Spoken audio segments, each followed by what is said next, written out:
নুরুল হাসান সোহানকে নিয়ে আলাদা করে বলার কিছুই নেই। 95 বলে সেঞ্চুরি করার পর 87 রানে দলকে জিতিয়েছেন নুরুল হাসান সোহান।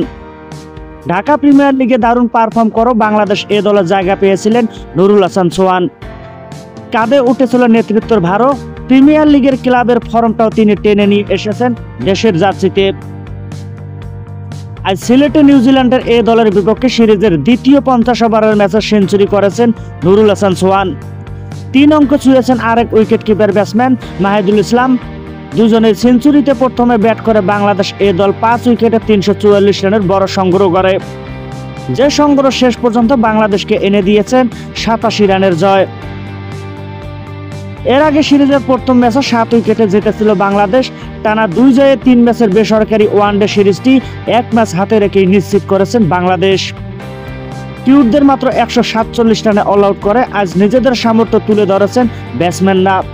টস হেরে আগে ব্যাট করতে নামা বাংলাদেশ অবশ্য 12 রানের ওপেনার পারভেজ হোসেনকে 8 রানে হারিয়ে ফেলেছিল। এরপর ইনামুল হক বিজা 34 বলে করেন 39 রান ও মোহাম্মদ নাইম শেখ করেন 41 বলে 40। আশা দেখিয়ে ইনিংস বড় করতে পারেননি তারা। দুজনে ফিরে যাওয়ার পর জুটি বাঁধেন নুরুল হাসান সোহান ও মাহিদুল ইসলাম অঙ্কন। চতুর্থ উইকেটে দুজনের জুটিতে আসে 225 রান। দুজনেই পান 3 অঙ্কের দেখাও। তাতে অবশ্য ভাগ্যের সহায় আছে। 81 রানে থামতে নুরুলের ক্যাচ ছাড়েন ক্রিস্টিয়ান ক্লার্কসন। 83 রানে থাকতে মাহিদুলের সহজ ক্যাচ ছাড়েন জো কার্টার। শেষ পর্যন্ত মাহিদুল 7 ও 5 ছক্কা 108 বলে 105 রান করেন। আর অন্যদিকে নুরুল হাসান সোহান 101 বলে 7 সমান ছক্কায় 112 রান করে আউট হন।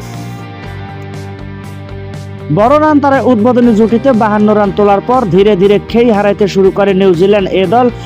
শেষ পর্যন্ত 43 ওভার 1 বলে 257 রানে থামে নিউজিল্যান্ডের পক্ষে 14 ও 2 ছক্কা 54 বলে সর্বোচ্চ 79 রান করেন ওপেনার ডেল ফিলিপস।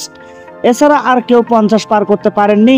বাংলাদেশের বোলারদের মধ্যে 3 উইকেট নেন মোসাদ্দেক হোসেন সৈকত, 2টি করে উইকেট নেন শরীফুল ইসলাম ও তানভীর ইসলাম ও শামীম হোসেনের।